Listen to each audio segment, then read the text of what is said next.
Hey guys, let's get more news about Steelers, but first, don't forget to subscribe and leave your like. The 5 best defensive coordinators in the history of the Pittsburgh Steelers. You can't have some of the best defenses in the history of the NFL without a few brilliant defensive coordinators. Just like they have been masterminds when it comes to finding defensive talent in the NFL draft over the years, the Pittsburgh Steelers have a rich history of defensive coordinators who have led the charge. Some of these coordinators who have worn the headset and called defensive plays for the Steelers are considered among the best in the history of the league, and rightfully so. Their defenses reached historic marks, and they have the Super Bowl hardware to prove it. As far as coaching goes, there isn't much that will top having just 3 Super Bowl-winning head coaches since the NFL merger, but their rich history of mastermind defensive coordinators comes close. Though the Steelers were established in 1933, they didn't hire their first official defensive coordinator until Buster Ramsey in 1962. Since then, we have seen a few legends grace the halls of Acrisure Stadium.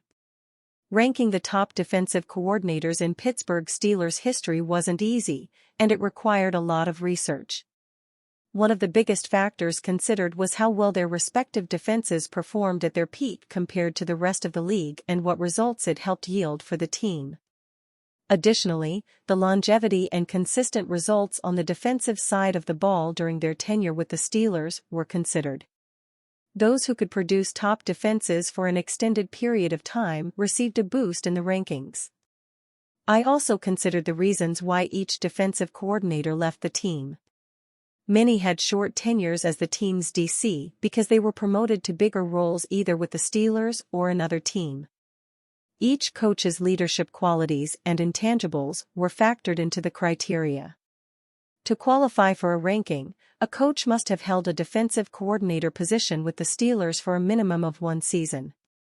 Woody Weidenhofer was Pittsburgh's defensive coordinator who capped off the Super Bowl era and the Steel Curtain defense of the 1970s.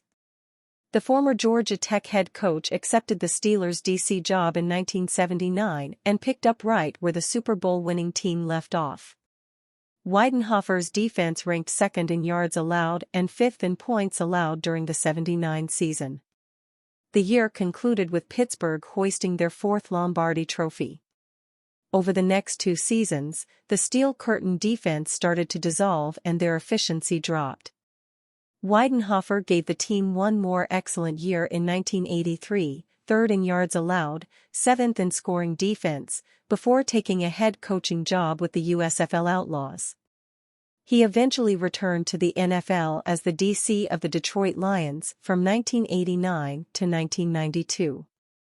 In 5 years as the Steelers' defensive coordinator, Weidenhofer recorded 2 top 10 defenses and earned a Super Bowl win while his team had a 3-0 record in the postseason. First call, just one Steeler on ESPN list of top 25 NFL players since 2000, WR News on Brandon Aiyuk, Courtland Sutton. Thursday's First Call struggles to find any Steelers on that ESPN.com list of top NFL players of the century. We have lots of wide receiver news for Steelers fans to track. Lamar Jackson had an abbreviated debut at Ravens training camp. And a former Pirate is well aware that his name is being kicked around in trade conversations. Steelers snubbed ESPN.com came up with its list of best 25 NFL players since the year 2000. Just one Steeler was on it. It was Hall of Fame safety Troy Polamalu. He was ranked 16th, 5 spots behind Baltimore Ravens safety Ed Reed. Pitt Panthers products Aaron Donald, number 3, and Darrelle Revis, number 10, made the cut.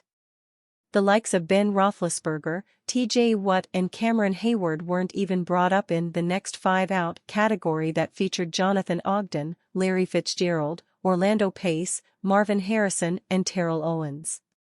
Watt's brother, J.J., came in at 7th. 6 quarterbacks appeared even though Roethlisberger did not: Tom Brady, number 1, Patrick Mahomes, number 2, Peyton Manning, number 4, Aaron Rodgers, number 9, Drew Brees, number 15, and Brett Favre, number 17. I can understand Roethlisberger being left off the list. But I can't understand it if Rodgers is ninth. That's too wide of a disconnect in my opinion. Looks familiar for Steelers fans tracking the Brandon Aiyuk drama in San Francisco. It looks as if he is staging a TJ Watt-esque hold-in until he gets a new contract. Aiyuk reported to training camp and was at San Francisco's practice Wednesday out of uniform. He was captured on camera, though, walking with Niners GM John Lynch. That video is from The Athletic's Matt Barrow, who later posted on social media that Lynch reappeared at practice about 50 minutes later while Aiyuk did not. Via CBSSports.com, by reporting Aiyuk avoids a $40,000 per day fine for each missed day and an additional penalty of 1 week's base salary, 1/18 of salary, for each preseason game missed since he is a first-round pick playing under a fifth-year option. Aiyuk is scheduled to make a fully guaranteed $14.124 million this season with the fifth-year option, so $784,667 would have been at risk for every exhibition contest he skipped. Rappaport, Brandon Aiyuk reporting to 49ers training camp despite trade request. 1 week ago, San Francisco 49ers wide receiver Brandon Aiyuk officially requested a trade. But even with the request to be moved, he is set to report to training camp. According to a report Tuesday from NFL Network insider Ian Rappaport, Aiyuk will report to training camp despite making clear that he wants a trade without a new contract. Aiyuk made his trade request official last Tuesday as NFL Network insider Mike Garafolo broke the news. According to that report from Garafolo, the 49ers have not made an offer to Aiyuk or engaged in extension talks since May. During an appearance on the Pivot podcast with former NFL players Ryan Clark, Fred Taylor, and Channing Crowder, Aiyuk made it known that he was upset negotiations had gone public, hinting that some of the information that was leaked was inaccurate. That appearance on the podcast came just a few days after he reportedly had a good meeting with the 49ers, though no common ground was found on the extension request. 49ers GM John Lynch remains adamant the team wants to keep Aiyuk on the roster.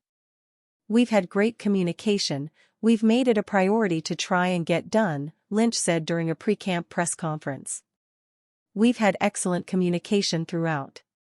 Really don't want to characterize it. We haven't been able to get the deal done, and that's a shame. Brandon's a big part of our team and we expect that he will be this year." Lynch didn't offer an absolute that Aiyuk would be on the roster the same way he did with Nick Bosa last season, and Lynch said the team would is always open to listening to things. Aiyuk is coming off a 2023 season in which he hauled in 75 receptions for 1,342 yards and 7 touchdowns, helping lead the 49ers to an appearance in the Super Bowl against the Kansas City Chiefs. Those numbers, his age and his talents have him wanting to be paid like a top-tier receiver he has shown to be. But the 49ers reportedly haven't come close to that. According to an early June report from 49ers insider Michael Silver, San Francisco is offering Aiyuk $26 million per year.